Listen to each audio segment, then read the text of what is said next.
quand on raconte sa vie, c'est son expérience, c'est pas une théorie où vous êtes, ah, vous êtes obligé de croire, mais voilà, c'est juste ce qu'il dit. On a demandé à Stéphane de témoigner. Alors témoigner, ça veut dire raconter un peu son expérience.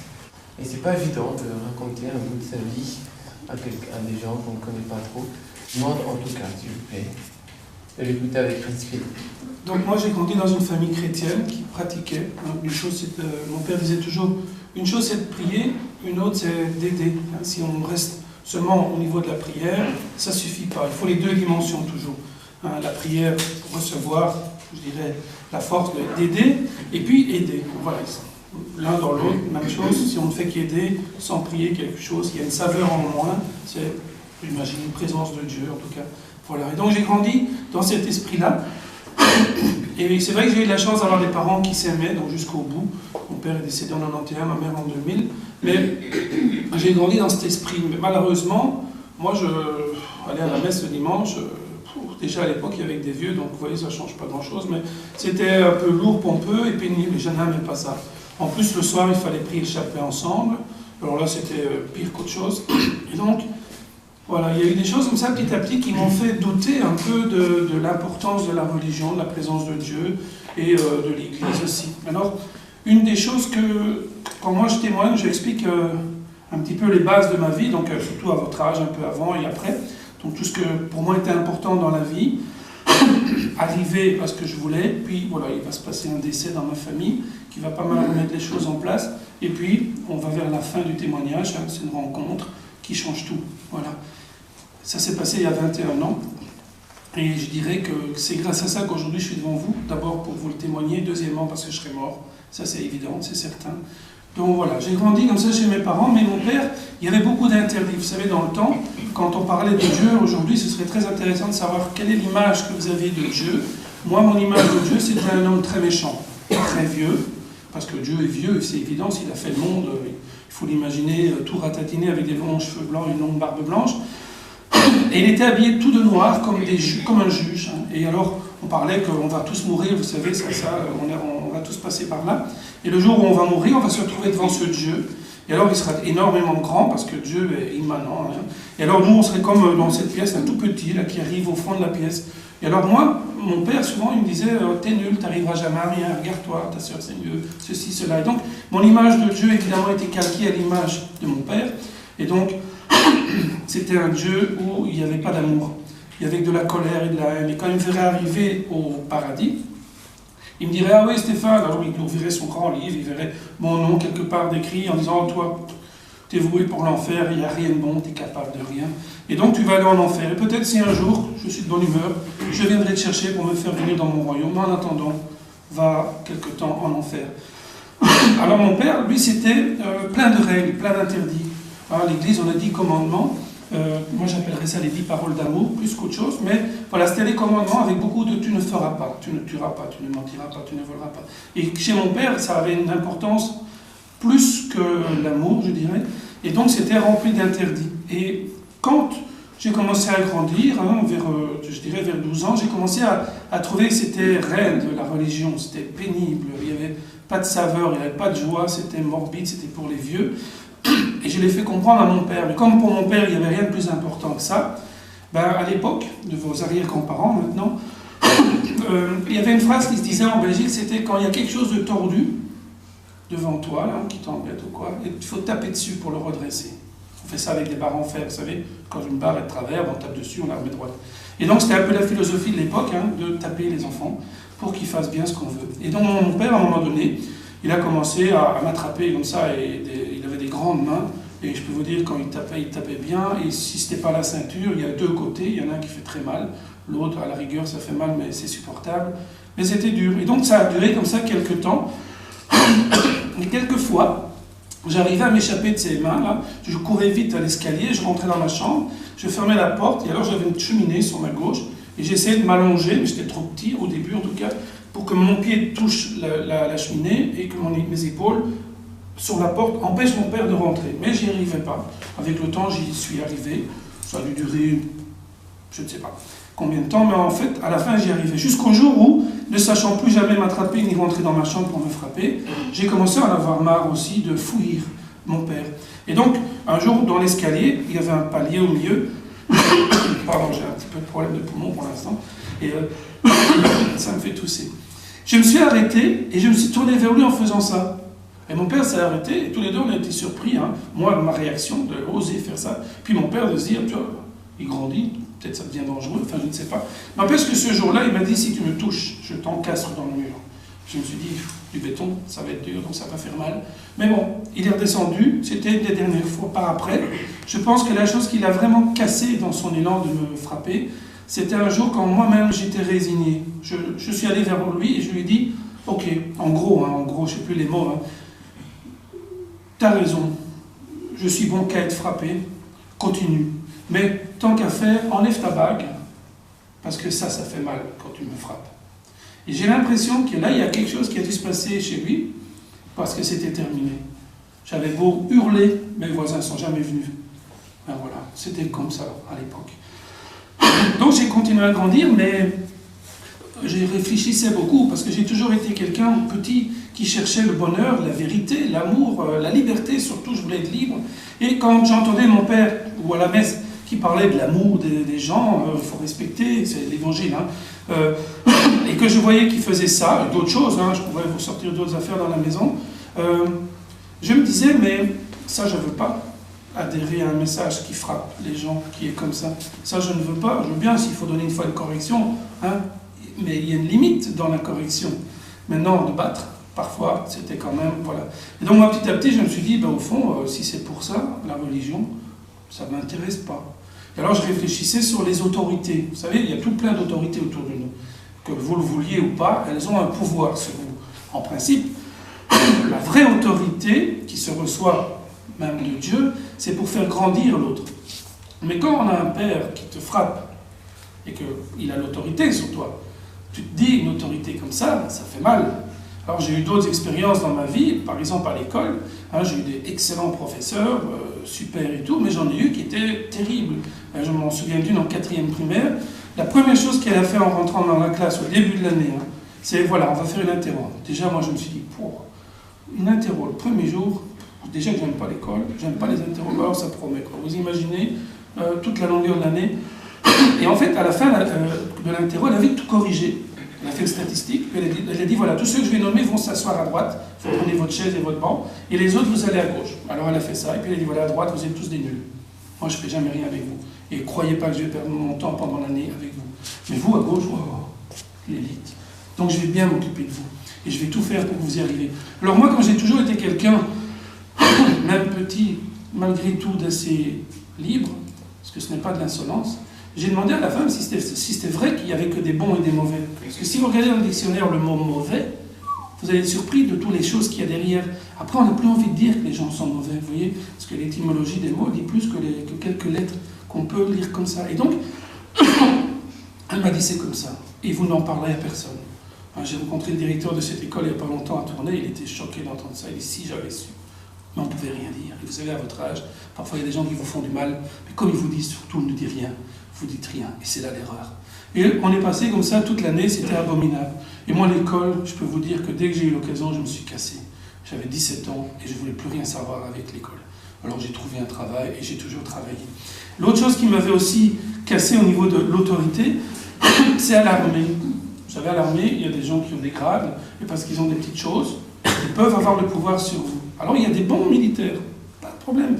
Mais il y en a qui en abusent, et moi j'en ai eu, ce qui m'a dégoûté de ça.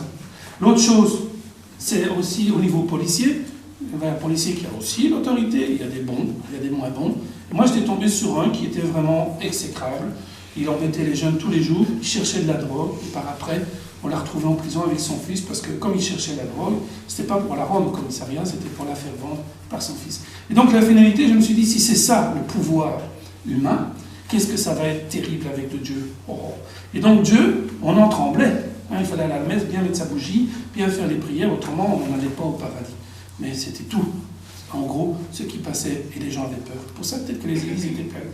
Et donc voilà, le temps a passé. La première expérience que j'ai faite qui a changé ma vie, c'est le jour où j'étais avec mon cousin à Fort National, à la salle de concert. Vous connaissez cette salle peut-être? Moi j'étais le 25 janvier 1980, j'ai été voir AC/DC. Je sais pas si vous connaissez ce groupe-là. Voilà, c'était la grande époque. Et quand j'ai vu ce concert-là, je me suis dit, voilà le temple du rock. J'en ai marre de cette église-là. En plus, la tournée de AC/DC, c'était Back in Black, Retour vers le noir, avec Hell's Bells, les cloches de l'enfer. Et je trouvais que les cloches de l'enfer étaient plus intéressantes, hein, scintillantes et brillantes, que les cloches de l'église, où il y avait des petits vieux. Là, il y avait, je sais pas, 5-6 000 personnes communiées, c'est comme une messe, quoi, ouais, à la musique. Et j'ai dit, quand je serai grand, je veux devenir comme eux. Je veux avoir des longs cheveux, tatouages, crier ma haine avec des blousons de cuir et tout. Mais j'avais 14 ans. Alors, petit à petit, j'étais au concert de temps en temps, quand j'avais la permission de mon père. Mais une fois 16 ans, j'avais fait un essai une fois de rouler sur une moto, une petite 50 cm3, que j'ai acheté tout de suite, pour ainsi dire. Et quand j'ai roulé avec la moto, je me suis dit, waouh, c'est ça la liberté, je peux aller où je veux, quand je veux. Alors, j'ai réussi à m'adouer mon père pour qu'il accepte que j'achète une moto. Et après, petit à petit, c'était presque, si je ne disais pas à mon père, tiens, je peux aller faire un tour en moto, parce qu'il fallait demander la permission. Je voudrais aller à l'église prier un petit peu. Oh, c'est bien, vas-y. Alors j'ai allé chez mon copain, on allait boire une bière. Voilà, il fallait mentir, autrement on ne pouvait rien faire. Hein. Je ne sais pas si c'est ça un problème. Alors, les motos m'ont donné aussi la possibilité de me déplacer au concert sans devoir embêter mon père à aller me conduire au Front National ou d'autres salles. Et puis, j'ai acheté une plus grosse moto dès que j'avais 18 ans. Et je me suis dit, moi je veux une super bécane, je ne veux pas m'embêter pour rouler doucement. Donc j'avais cherché dans les commentaires de moto, et la meilleure c'était une qui s'appelait le cercueil roulant, tellement que les gens mouraient avec. C'était une moto, une Yamaha, et donc ça allait très très vite, et c'était vraiment génial. Et donc j'ai acheté cette moto-là, puis une autre, puis encore une autre, jusqu'au jour où j'avais trouvé une moto qui allait très vite, et je m'amusais tous les jours à aller jusqu'à 240 km/h. Je venais de Tubize, Bruxelles, à une vitesse, voilà, le double de ce qui était permis. Et j'ai été plus vite, même par après, avec d'autres motos. Sur le moment même, je trouvais ça la liberté, le bonheur, la joie, hein, de faire ce qu'on veut. Mais voilà, il y a 20 ans, quand je repensais à ça, après avoir fait mon expérience de Dieu, je me disais, tu vois, en fait, tu n'aimais pas la vie. Déjà à 18 ans, tu risquais ta vie tout en te disant, je m'en fous. Et c'était assez égoïste, peut-être parce que je souffrais beaucoup, hein, intérieurement. Mais voilà, on ne pense pas souvent aux autres quand on souffre. Et moi, je m'étais dit, de toute façon, la vie, je m'en fous. Voilà, alors j'ai continué. Il y a une autre expérience qui m'a un peu cassé quand j'étais jeune, à 16 ans. Je sortais déjà avec des filles, mais il y en avait une avec qui j'avais été plus loin. On avait fait l'expérience de la vie pendant les vacances. Et alors on s'était dit, on va se retrouver l'année prochaine, même lieu, même heure, hein, comme dans la chanson. J'allais à Bruxelles, elle habitait avenue Louise. Et pour moi, enfant, quand on disait à quelqu'un je t'aime, et qu'en plus il y avait un acte, c'était automatiquement amour égale fidélité. Donc il n'y a pas besoin d'être jaloux, d'avoir peur que l'autre fait quelque chose derrière ton dos. Puisque je te dis je t'aime, c'est normal. L'année suivante, je me suis rendu compte que ça n'avait pas été le même cas pour elle. Moi j'avais été resté fidèle. J'aurais pu sortir avec une fille, personne ne l'aurait vu, ni su, surtout pas elle, mais moi je l'aurais su. Et pour moi, dans l'innocence, hein, ça aussi c'est un beau mot à regarder dans le dictionnaire, que veut dire le véritable sens du mot innocence, c'est pas être un imbécile, c'est ne pas voir de mal en l'autre. C'est ça l'amour. Il n'y a rien de plus beau, c'est comme Dieu, il voit que Dieu, que ce qu'il y a de bien en nous, mais ça je ne le savais pas. En tout cas avec elle, elle m'avait dit, oui tu comprends bien, je ne vais pas rester fidèle pendant un an, moi j'ai une maladie grave, peut-être que je vais vite mourir, donc je vais profiter de la vie. Et elle profitait de la vie, je ne vous dirai pas ce qu'elle faisait, mais ce n'était pas très, très glorieux. Et donc, moi, dans mon cœur d'enfant, hein, je vous dis, il y a 16 ans, j'ai réfléchi, parce que comme j'étais tout le temps à réfléchir, à analyser tout, pour qu'on ne fasse pas croire n'importe quoi, je m'étais dit, si c'est ça l'amour, j'en veux plus. Plus jamais je ne ferai confiance en l'amour, et à partir de maintenant, je vais faire la même chose. Donc je vais continuer à sortir avec des filles, ça c'est évident, mais si je peux les faire pleurer, je m'en fous. Et donc je les tromperai vite, comme ça, si un jour je dois revivre la même expérience, je dirai à la fille, c'est quand tu m'as trompé, et moi, je l'ai fait avant toi. Tiens, voilà. C'était œil pour œil, dent pour dent, mais c'était ma manière, d'une certaine façon de faire, de me protéger. Et j'ai continué comme ça. Un jour, dans les années ont passé évidemment, j'en ai rencontré une qui était vraiment chouette, qui sortait des autres, de l'ordinaire, je dirais comme ça, et avec qui je m'étais dit, tiens, ça pourrait être intéressant de rester, on peut essayer la fidélité, peut-être qu'avec elle ça marchera.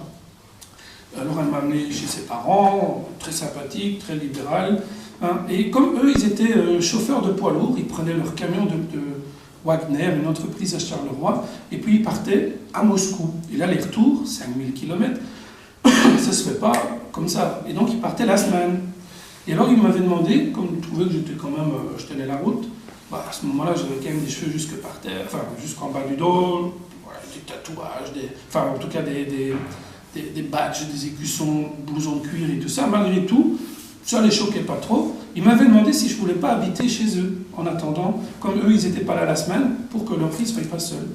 Moi, quand ils m'ont demandé ça, là, j'avais 20 ans. À l'époque, il fallait 21 ans pour être majeur, mais tout de suite, ma réponse était oui. T'imagines, plus de parents, yes. Je fais ce que je veux, quand je veux, comme je veux, où je veux, avec qui je veux, j'en ai plus rien à battre. Et donc, je suis allé voir ma mère qui m'a dit pourquoi pas, mais je te laisse en parler au père, parce que moi, je ne voudrais pas faire ça. Donc, j'ai été voir le père, et lui, évidemment, il était hors de question que je parte de la maison, du toit paternel, sans être marié, avec le cachet de l'église. Et ça, moi, j'en voulais pas. Je voulais pas de l'église, j'en avais rien à cirer du mariage, je ne croyais pas à l'amour, et donc, comme la fidélité n'existait pas, je ne voyais pas pourquoi je devrais m'engager, en plus devant une église. C'est quoi l'église? Allez, honnêtement, à l'époque, ce que j'en pensais, enfin, il y avait des pires moments, mais c'était pas terrible. Et donc, j'ai rien dit, parce qu'il me disait aussi, bah oui, et puis avec le mariage comme ça, tu auras des enfants, si c'est là, mais moi je disais, je veux pas d'enfants. Parce que quand mon père me frappait, il me disait, j'espère que tes gosses seront pires que toi. Je me suis dit, moi je veux pas de gosses, je veux pas d'enfants. Parce que si c'est pour les battre, s'ils sont pires que moi, je vais faire quoi alors? J'en voulais pas. Et le mariage, j'en voulais pas non plus. Mais j'ai rien dit. Et donc à la fin, comme il me disait non, je lui ai dit, écoute, t'es mon père, je t'ai demandé la permission, mais c'est ma vie, et c'est donc moi qui vais choisir. Si tu fais ça, plus jamais tu ne pourras me parler, tu ne viendras plus jamais ici faire tout ça. Je dis ok. Mais c'est quand même ma vie, c'est moi qui vais choisir. Oh, il était fâché. Et puis, quelques jours plus tard, quand mon père faisait les équipes, il faisait 2 et 10, donc de l'après-midi, il n'était pas là le soir. Un ami est venu, moi j'avais pas de voiture, j'avais qu'une grosse moto. J'ai mis ma chaîne stéréo, mes disques, mes t-shirts de Kiss, tout ce que j'avais. Et je suis allé chez ma copine. Et alors là, c'était la grande vie, encore plus facile, il fallait concerts. Moi, ma vie, c'était la musique. Je pense que j'avais été 70 fois à Foire Nationale, une 50aine de fois certainement ailleurs, en Belgique, tout ça, pour les tournées des groupes, parce qu'il y avait ça qui me faisait vraiment, enfin, qui me donnait du bonheur. J'ai habité chez elle, et là, bon, voilà, c'était une grosse guerre froide, comme on dit, avec mon père pendant plusieurs mois. Petit à petit, ça s'est restauré, mais voilà, de toute façon, pour ce qu'il y avait avant, il n'y avait pas beaucoup de perdu entre les deux. Mais avec ma copine, ce qui était intéressant, c'est que là où elle habitait, il y avait comme une petite rue qui montait, qui s'appelait la rue du Grand Péril. C'était à Énuyère, derrière les Tuileries. Et il y avait une petite maison, un petit jardin, une petite vigne, un petit terrain de tennis, et à gauche, une cour intérieure avec des hangars. Et comme j'avais beaucoup d'amis, enfin amis à l'époque, parce que je pensais qu'être ami, c'est simplement d'être bien avec quelqu'un, mais les vrais amis, ils sont rares, si on en a un, on a de la chance. Mais j'aimais bien réunir du monde. Comme j'étais dans les milieux motards, je faisais partie d'un club de motards, on était des gentils, mais voilà, on imposait quand même. J'avais les copains de la musique, j'avais les copains de l'école, j'avais les copains de ci, de ça, enfin voilà. Et quand on faisait une petite soirée, comme ça, on était vite une centaine. Alors, comme il y avait plusieurs hangars, j'avais un peu séparé les choses. Premier hangar, il y avait l'accueil, on donnait une petite entrée pas chère, avec des bières pas chères. Mais comme on était une petite centaine, il fallait un minimum de petites centaines de bières, de bacs, pardon. Parce que pour nous, à l'époque, on se disait que pour s'amuser, il fallait boire. Sans boire, on ne s'amuse pas. Alors on avait notre cri de guerre, c'était on va boire comme des bêtes, et puis on était parti pour se souiller la gueule toute la soirée. Parce qu'il y en a qui pensent, moi à l'époque, on disait ça. Mais je ne savais pas que plus loin, il y avait le coma éthylique, on était malade, on vomissait, et quand on est alcoolique toute une vie, on peut foutre en l'air toute une famille, on peut même finir à la rue, on en connaît assez, nous autres, pour le dire. Et donc, deuxième hangar, c'était la sono, 1000 disques, je pouvais mettre du hard rock pendant des heures. Troisième hangar, il y avait les tables, les chaises, à manger, barbecue, spaghetti. Et quatrième hangar, derrière, de l'autre côté de la cour, avec une porte. Il y avait un matelas par terre, une porte. J'avais des copains à l'époque qui fumaient de la drogue, enfin qui consommaient des drogues. Et donc, comme moi, c'était déjà, à part boire, je ne fumais même pas la cigarette, parce que déjà, je savais que ça tue, la cigarette. Mes parents, ils sont morts à cause de ça. Mais j'avais été les voir en leur disant, voilà, si vous voulez consommer, vous faites ça à cet endroit-là, et que ça ne se remarque pas. Parce que je ne veux pas être viré de chez mes beaux-parents, parce que j'ai plus de lieu pour loger. Donc si vous ne voulez pas que je vienne habiter chez vous, ça vous allez regretter, soyez calme. Et tout s'est toujours bien passé, on a fait des soirées d'enfer, si je puis dire ça comme ça. Mais voilà. Et alors, lors d'une de ces soirées, J'ai 21 ans. Alors là, j'invite une quarantaine de personnes. Et la soirée se déroule très bien. Puis à un moment donné, il y a un gars qui vient vers moi, que je connaissais mais que je n'avais pas invité, mais il était là. Alors, comme il avait amené un de mes copains, que j'avais invité, il me demandait s'il pouvait rester. Alors je dis, bah oui, je n'avais pas rien de plus. Et lui, il m'est venu en me disant, écoute, Mick, c'était mon surnom, moi c'est Stéphane Mick Kills, et les amis m'appelaient Mick, voilà. Et moi, dans ma tête, ça m'arrangeait très bien qu'on m'appelle Mick, parce que Stéphane, on l'entendait presque plus, sauf quand j'allais chez mes parents. Et ma manière extrême de renier mon père, et toute autorité venant de lui, c'était en ne me faisant plus appeler par Stéphane, puisque c'est lui qui m'avait donné mon prénom. Donc, Mick était bien sympathique comme ça. Et Mick, c'était l'inverse du petit garçon de papa, c'était les longs cheveux, et le afro, les motos, les filles, l'argent et tout ça. Et donc, à cette soirée-là, le gars, il vient près de moi, que je n'avais pas invité, il me dit, tiens, je t'ai rien amené, parce que je ne savais pas que j'allais rester, donc les autres avaient amené de l'alcool, des disques, des trucs et tout. Mais j'ai une surprise pour toi. Et vers minuit, je viendrai te la donner. Ok, salut, bye, on fait notre soirée, on s'amuse et tout. Vers minuit, il vient près de moi, il me dit, voilà, mec, je viens pour ton cadeau. Je dis, ben oui, merci, donne-le-moi. Il dit, mais il faut que tu ailles chercher une bouteille d'1,5 litre en plastique vide, des pailles, des couteaux, de l'alcool, du sucre, enfin, tout un bazar comme ça. Je me dis, super cadeau, c'est moi qui vais m'embêter à essayer de lui trouver du bol. Bon, ben j'y vais en râlant, j'y vais, je reviens, je lui donne tout ça, et il commence à couper la bouteille, à la mettre à l'envers, faire des trous, mettre la paille d'un côté, de l'alcool au fond et tout. Et puis, il roule un joint, en fait, un pétard. Je le regarde, je me dis, et tu fais quoi là? Ben, je fais ton cadeau, je te fais une sorte de pipe à eau, on appelle ça la chicha, vous connaissez la chicha? Voilà, alors ça commence, on fume pour rigoler la chicha entre copains, hein? On met un peu de tabac avec goût de fraise ou goût d'ananas, je ne sais quoi, mais c'est quand même du tabac, donc sachez quand même que la finalité c'est le cercueil, parce que le tabac, ça va très mal avec le corps, mais en même temps, c'est une initiation. Moi, je le vois comme ça, hein, parce que je viens de ce monde-là, pour nous faire rentrer tout doucement dans un monde qui pourrait être un monde de la drogue. Alors, quand on va faire une soirée, on met une chicha, imaginons qu'on mette des produits illicites dedans, de la drogue, que vous ne savez même plus comment vous vous appelez, il peut se passer beaucoup de choses pendant qu'on ne sait plus comment on s'appelle. Hein, on peut abuser de nous, donc il faut faire attention. On le dit dans les boîtes de nuit, avec les verres, on met des petites pilules et après le lendemain, c'est une grosse catastrophe. Donc voilà, ça c'est pour la chicha. Mais en tout cas, mon ami faisait ça. Et je lui dis, mais tu peux arrêter tout de suite, moi je ne drogue pas. J'ai peur de la drogue. Enfin, j'espère que vous avez peur de la drogue, parce que si vous ne le savez pas, retenez au moins ça, il faut en avoir peur. Parce que c'est un monde qui vous donne l'impression de cool, on va rire et tout, mais une fois qu'on est dedans, c'est la mort qui nous attend à la fin. Donc moi, il m'avait présenté ça, et j'ai dit non. Il me dit quoi? Non, ben non, je ne veux pas me droguer. Moi, non, ouais, du temps, vieux con. Tout le monde fume. Pourquoi tu ne fumerais pas? En plus, moi, ce que je te propose, c'est pas mauvais. Ça vient de la terre. C'est naturel, il faut être cool. Hein, c'est ça, il faut être écolo. Tout ce qui vient de la terre est bon. Tout. Donc, si toi, tu viens me dire non à mon cadeau, je vais te fâcher avec toi. Parce que je te promets, tu peux avoir confiance en moi. Ça, c'est comme dans le livre de la jungle, vous connaissez ça? Avec le serment et confiance. Hein? La drogue, c'est bon, vas-y, fume, tu verras. T'arrêtes quand tu veux, il n'y a pas d'accoutumance. T'es un homme. Hein? Alors, tu fumes, oui, voilà. Alors, comme il insistait, il m'énervait et je perdais mon temps, je lui ai dit, bah, donne-moi ton pétard, regarde ton bol en plastique, et j'ai fumé. Encore, j'avais jamais fumé, j'ai passé du bleu au vert, comme ça. Et après, l'effet de la drogue est monté à ma tête. J'ai fait l'expérience, c'était rigolo, on a rigolé pendant un bon moment. Et puis quand je suis redescendu, je vais dire ça comme ça, je me suis dit, c'est intéressant. D'habitude, pour être pété, je dois boire 25 shots et vomir, et puis recommencer à en boire 5-10 pour dire de tenir la forme toute la soirée, parce qu'il faut être dans un état second pour s'amuser, hein, c'est ce que je pensais à l'époque. C'est fini ça pour moi aujourd'hui, en tout cas j'ai compris. Donc, tu fumes un joint, tu arrives à cet état-là, c'est génial. Résultat des courses, ça coûte moins cher, voilà.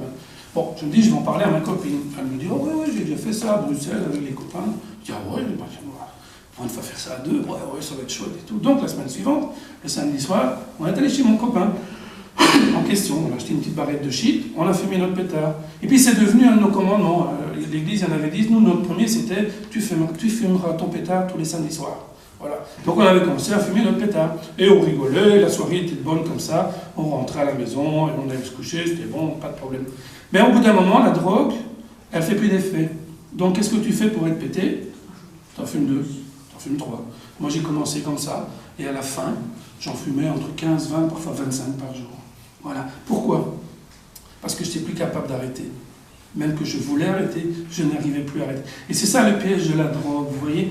On rentre dedans tout doucement, et puis à un moment donné, c'est elle qui décide de ce que va être notre vie. C'est elle qui t'attrape, et tu en es esclave.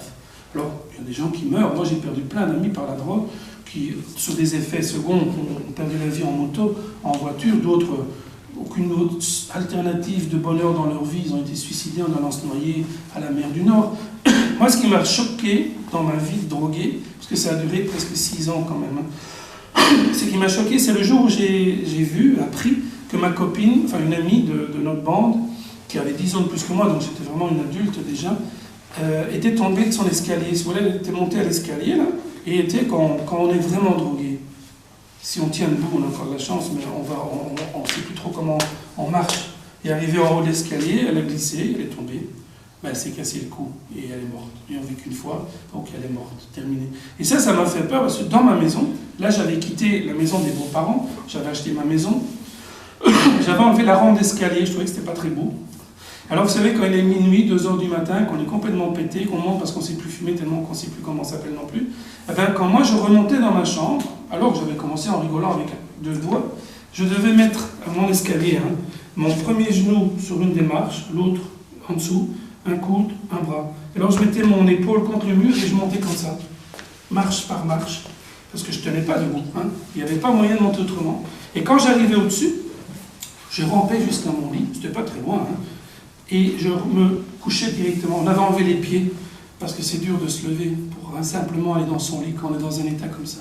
Et ça a duré des années. Vous voyez, la drogue, moi je ne voulais pas devenir un drogué, mais pour rire, pour faire plaisir, je l'ai fait.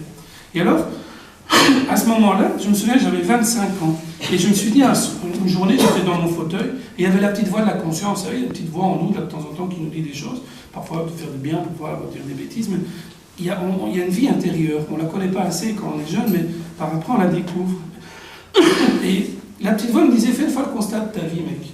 Alors je réfléchissais, et je me disais, voilà, j'ai vu à peu près tous les groupes de la planète qui existent dans le hard rock, au moins 5 fois, si pas plus. De l'argent, on m'avait dit que pour être heureux, il fallait de l'argent. Alors j'étais devenu indépendant, je travaillais 16 heures par jour. On avait un avoir de 6 000 € par mois qui arrivait dans le compte en banque, tous les mois. Je pouvais me payer ce que je voulais, quand je voulais, ou comme ça. Donc j'ai fait l'expérience de qu'est-ce qu'un homme riche. C'est quelqu'un qui peut aller n'importe où s'acheter ce qu'il veut, tout en gardant plein d'argent dans ses poches et certainement sur son compte en banque.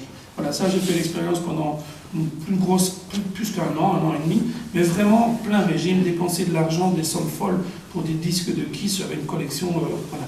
Et les filles, j'en ai une à la maison, j'avais 2 copines que je pouvais aller dire bonjour tous les jours, plus les autres, comme au concert ou dans les sorties. Voilà, j'avais tout essayé, les motos, machin. J'avais ma maison, j'avais ma société, ça roulait, j'avais tout pour être heureux. Et quand je faisais le constat de ma vie ce jour-là, je me disais, j'ai tout, mais j'ai rien. J'ai un vide en moi, une tristesse, je suis malheureux comme une pierre. J'ai beau avoir des centaines d'amis autour de moi qui me disent, ouais, c'est super, mais je m'ennuie comme c'est pas permis. Même aller au concert, je m'ennuyais. Et j'y allais juste pour me vanter après d'avoir été encore à un concert. Voilà, ça c'était à 25 ans. Et quelques mois après, très rapidement après, il y a le téléphone qui sonne la nuit. C'est ma soeur qui me dit, papa vient de faire une crise cardiaque. Si tu veux le voir encore vivant, viens vite parce qu'il va mourir. Donc on a pris la voiture en pleine nuit. De Clabec, on est allé à l'hôpital de Tubize. On a attendu le retour du médecin qui nous dit, voilà, votre papa a fait un arrêt cardiaque. On a mis plus de 20 minutes entre le moment de l'arrêt et de la réanimation. Ce qui veut dire qu'après déjà quelques minutes, 5 minutes, 6 minutes, le cerveau est atteint, mais de manière presque irrémédiable. Donc vous pensez bien, monsieur, après 25 ans, votre papa, il est mort. Il y a son cœur qui bat là, c'est vrai. Hein, au niveau vital, ça va. Mais vous ne le retrouverez jamais comme avant. Alors nous, on a espéré pendant une semaine, on pouvait aller voir 3 fois 10 minutes par jour, je ne dis pas la vie qu'on avait, il y avait que ça qui comptait. Pour la finalité, bon, à un moment donné, il y a un prêtre qui est venu, le prêtre de la paroisse, et pour donner les derniers sacrements, le sacrement des malades. Alors, ce prêtre, on le connaissait depuis longtemps, hein, on avait fait plein de choses avec lui, l'aider et tout ça. Il est rentré, il a vu mon père, il a fait ça. Il est reparti. C'était super cool. Il avait fait son sacrement, il était parti. Alors moi, je me disais dans mon petit cœur, là, je dis, c'est ça l'église.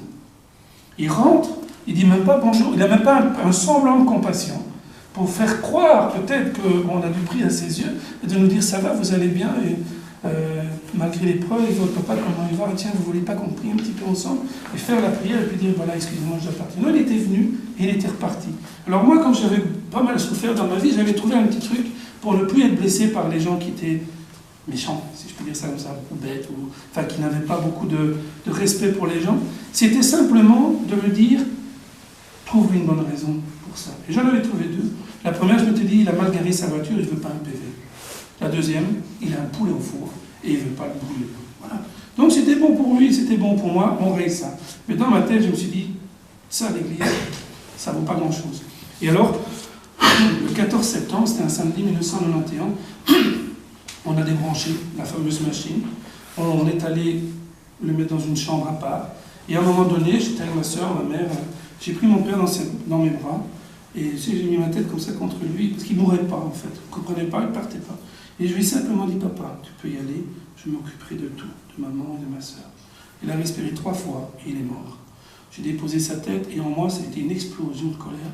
C'est comme si je lui parlais à lui, que Dieu était là quelque part, et l'église là-bas. J'ai dit à mon père, tu vois ça?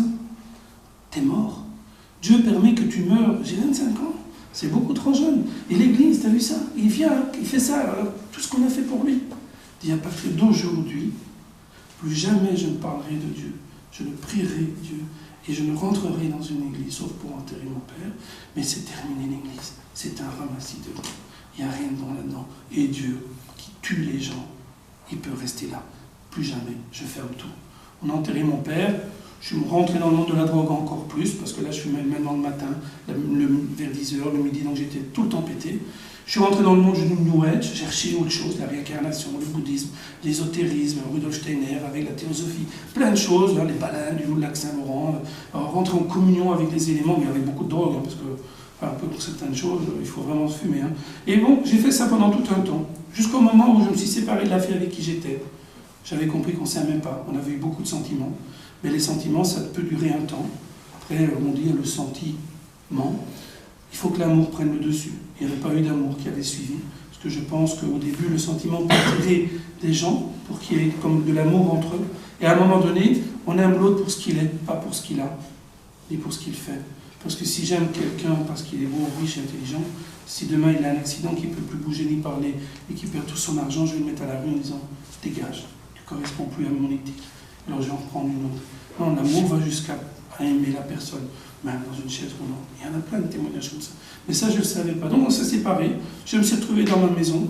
Et puis le téléphone sonne une nuit aussi, enfin une grande soirée. C'était un ami qui me disait que la police était chez un de mes amis, qui était un grand dealer de tubis. Il vendait de la drogue à tout le monde, il avait des frics, c'était abominable.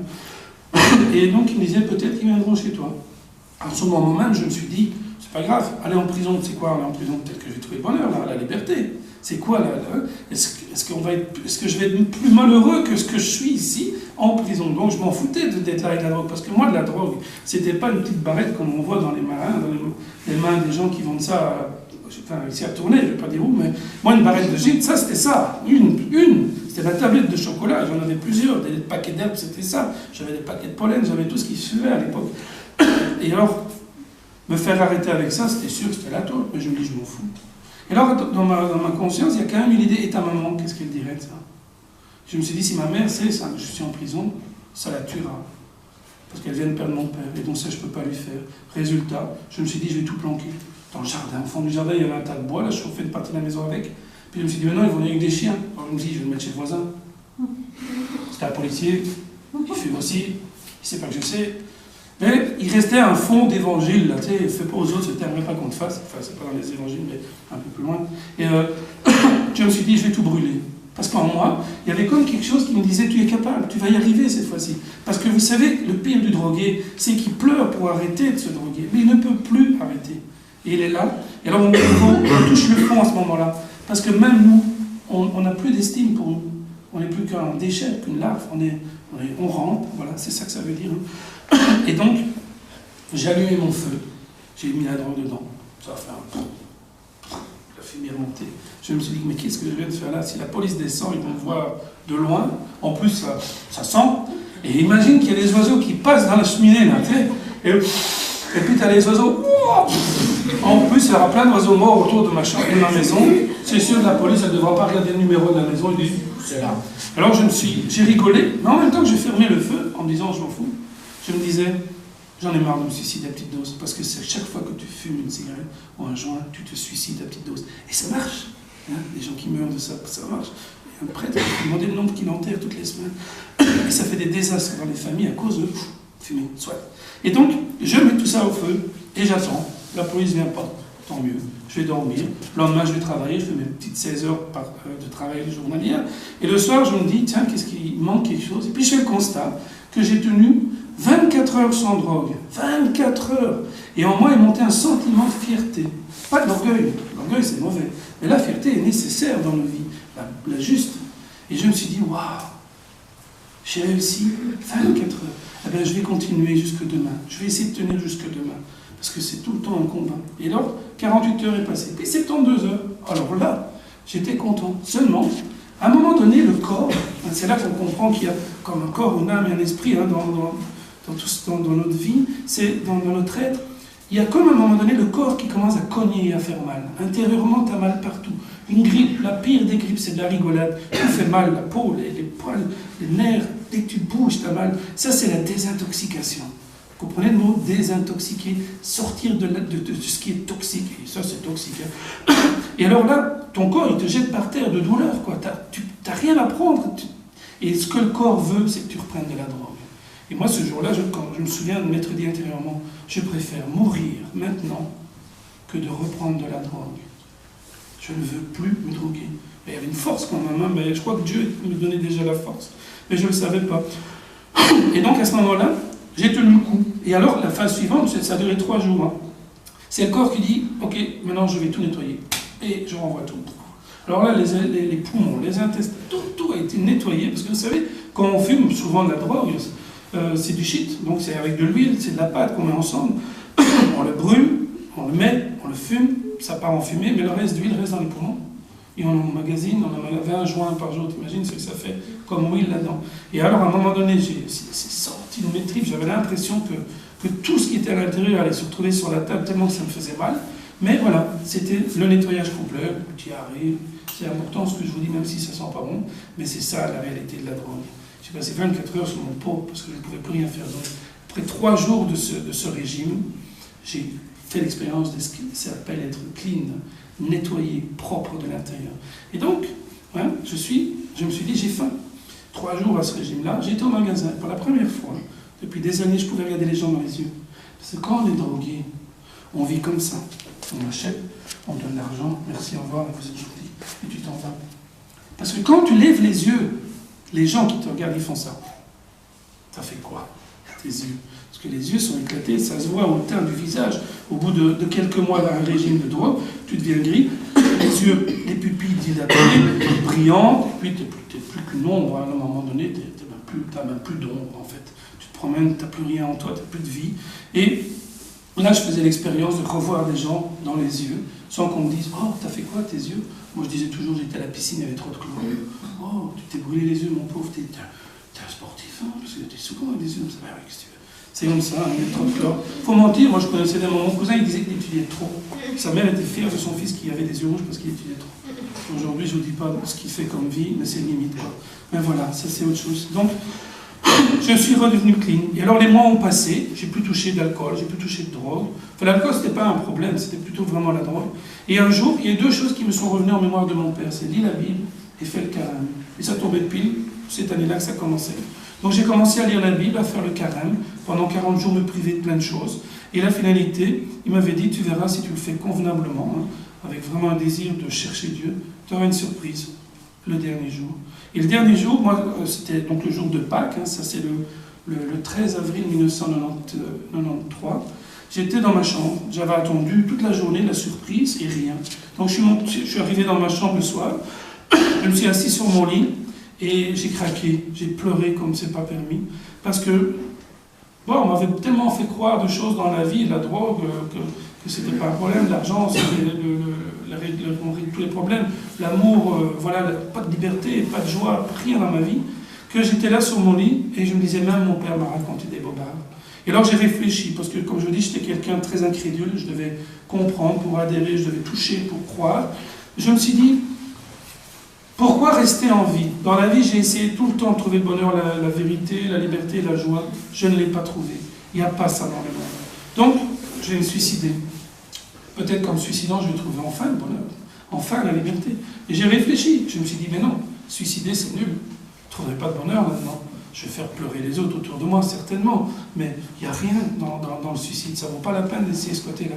J'ai dit, mais je fais quoi alors? Parce que si ni la vie, ni la mort est une solution, à ce moment-là, j'aurais voulu qu'une goutte d'eau qui s'évapore. Poups, c'était réglé, on n'en parlait plus. Je ne sais pas où j'allais, mais en tout cas, voilà. Donc je suis resté là sur mon lit. Et au même moment que je disais ça, j'ai tourné ma tête vers la gauche, il y avait aussi une cheminée avec un crucifix que je n'avais jamais vu, pour ainsi dire, parce que quand on est tout le temps drogué, on ne voit pas qu'il y a un crucifix. Hein. Je n'ai pas fait les poussières pendant 6 ans. Mais là, cette fois-là, je voyais ce crucifix. Et en regardant ce crucifix, c'est comme... Là, je vais essayer de parler de ce que j'ai vécu. Hein. On arrive à la fin.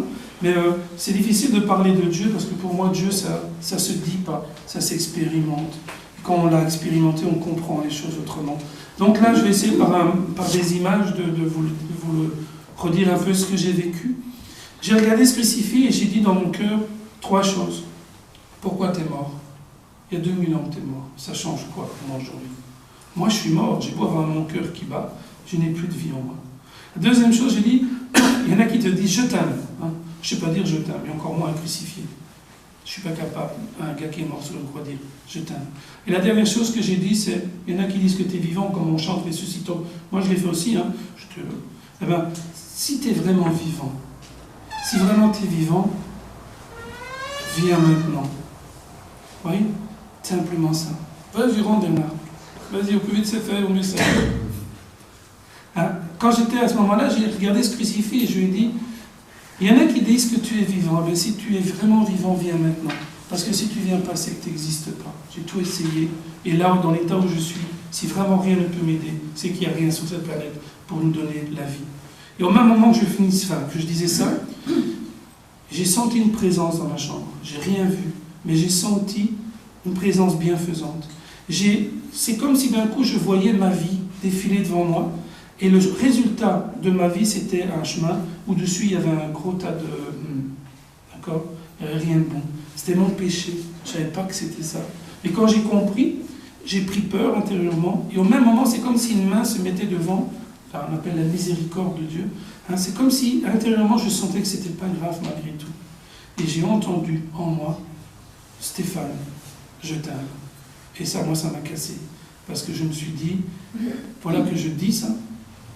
J'appelle et j'entends une voix. Et j'étais bien clean, je peux vous dire que je ne bougeais plus dans mon lit. Et ensuite, il y a eu comme 3 demandes que j'ai entendues à l'intérieur de moi-même. C'est la première, c'est Stéphane, es-tu prêt à pardonner à tous ceux qui t'ont fait souffrir? Et il y en avait beaucoup. Mais j'ai dit oui, je leur pardonne de tout mon cœur. Ensuite, j'ai entendu Stéphane, es-tu prêt à te pardonner? Et je me suis dit, mais qu'est-ce que j'ai fait? Bon, j'ai eu une litanie, mais pas avec comme ce Dieu juge, là, tu vois, qui dit, t'as vu ça? Non, non, il y avait ça, mais oui, et ça encore. Et alors j'ai pu me pardonner ça. J'ai dit oui. Et ensuite, la dernière chose que j'ai entendue, je pensais qu'il allait me dire, non, tu me demandes pardon parce que tu es quand même une patate. Rien de ça. J'ai entendu simplement, Stéphane, es-tu prêt à me pardonner? Et j'ai dit, mais qui suis-je moi pour pardonner à Dieu? Je suis rien. C'est qu'on fait l'expérience de Dieu, on a beau avoir des millions et des centaines d'amis, on est à sa juste place, on est des petits. Mais des petits tellement aimés. Et ça, on oublie. Et donc moi j'étais dans cette place-là et j'ai dit, mais qui suis-je pour pardonner à Dieu? Il me dit, mais je te le demande. Et je dis, mais de quoi je devrais te pardonner? Et ce que j'ai entendu, c'est simplement pour toute la souffrance que tu as eue dans ta vie, pour la mort de ton papa, pour la liberté que je t'ai donnée, qui a fait que tu t'es retrouvé dans cet état-là. Parce qu'aujourd'hui, je crois que c'est Dieu qui nous donne le souffle, que c'est lui qui nous amène, et voilà, on fait des choix, des bons, des mauvais. Moi, j'ai fait des mauvais. Et ce jour-là, j'ai dit, oui, je te pardonne de tout mon cœur. Et en un claquement de doigts, c'est comme si d'un coup la pièce était remplie que d'amour. Il n'y avait que de l'amour. C'est ça Dieu, moi je ne savais pas. Hein. Mais j'étais aimé par quelqu'un que je ne connaissais pas et pourtant qui me connaissait. C'est comme s'il s'était mis à genoux devant moi en disant je te demande pardon. Voilà, c'est tout. Alors sur le moment même, ça s'est passé, je pense, peut-être en quelques minutes. Après, quand ça s'est terminé, j'en ai pas dormi. Le lendemain, je me suis dit, ça y est, je vais aller voir ma mère, je vais en parler à ma mère parce que j'ai besoin de quelqu'un me répondre, me parle, m'entendre. Et je me suis dit, peut-être que je suis fou. Hein, peut-être que j'ai même pas pété un câble, c'est carrément la centrale que j'ai complètement pété. Et puis j'ai expliqué ça à ma mère, elle m'a dit, ben non, c'est beau, hein, mais moi j'ai jamais entendu ça. Alors, voilà, les aléas de la vie ont fait qu'un jour j'ai rencontré un prêtre qui était là et qui m'a écouté longuement. J'allais le voir 3 fois par semaine, 1 heure, tout ça. Ça a duré quelques mois. Et lui m'a aidé à digérer mon expérience en me disant, Stéphane, ce que tu as vécu là, il n'y a rien d'extraordinaire. Tu l'as vécu, tu ne savais pas que ça existait. Mais voilà, il m'a donné des témoignages à Mère Teresa, il y en a plein, encore actuels, mais aussi dans la Bible. Et voilà, petit à petit, j'ai accueilli ça. Les mois ont passé, et la finalité de cette expérience faisait que, je dirais, à la fin de mon parcours, après le Pâques, il y avait encore le Pentecôte, encore 50 jours où j'ai continué à prier comme ça, j'ai compris que je ne voulais plus vivre pour moi. Je voulais vivre pour les autres, donner ma vie. C'est ce qu'on appelle un appel, une vocation, voilà. En tout cas, je suis quand même marié, mais je sentais ça. Et alors, ce que j'ai fait pour répondre à cet appel, c'est un jour, j'ai donné tout ce que j'avais. J'ai senti que je devais tout donner. C'est l'histoire du jeune homme riche. Hein. Si un jour vous lisez dans les évangiles, qu'est-ce que je dois faire? Donne tout aux pauvres et suis-moi, et tu auras la vie éternelle. Et moi, je l'ai fait, parce que je sentais que je devais le faire, en discernement avec une personne. Je l'ai fait, et j'ai tout donné. Mes millions, mes voitures, mes disques, tout ce que j'avais. La maison, je l'ai vendue. Avec l'argent, j'ai remboursé la banque, mais j'avais plus rien. Et le jour où le gars qui avait acheté ma maison est venu chez moi, je lui ai donné les clés, je suis sorti à la rue, il est rentré dans la maison, il a fermé la porte, et je me suis retrouvé sur la porte, le pas de mon ancienne maison. Et là, j'ai fait une expérience formidable, c'est que je n'avais plus rien, mais j'avais tout. J'avais en moi un bonheur, une joie, j'avais un feu en moi. Je n'avais plus rien, mais j'avais le monde à moi. C'est l'Évangile qui le dit. À ceux qui auront fait ça, je donnerai au centuple. Je pouvais aller n'importe où dans le monde et aider n'importe qui. C'était mon bonheur, c'était à ça que j'étais appelé. Alors voilà, j'ai fait cette expérience-là, d'être heureux. J'ai trouvé une communauté dans laquelle j'ai pu m'engager. Il y a 20 ans, aujourd'hui, je faisais mon sac pour aller habiter dans une communauté. J'y ai vécu pendant 15 ans. J'ai rencontré celle qui est devenue mon épouse. On a eu la chance de partir en Afrique, s'occuper d'un orphelinat. On a eu la chance d'après passer 2 ans, un peu moins de 2 ans en Afrique, d'aller au Canada pendant 6 ans, où je pouvais comme ça aller dans les écoles, faire de la radio, vendre des choses dans les magasins, tout ça, l'évangélisation. Et ensuite, on est revenu en Belgique en 2008. On habite maintenant à Tournai, avec ma famille, 4 enfants, et je travaille pour l'Église. Et aujourd'hui, je n'ai pas peur de dire, moi j'aime l'Église. Je n'aime pas spécialement son péché, parce qu'on entend des choses comme ça, mais j'aime l'Église parce que j'ai compris qu'elle était dispensatrice de vie par les sacrements.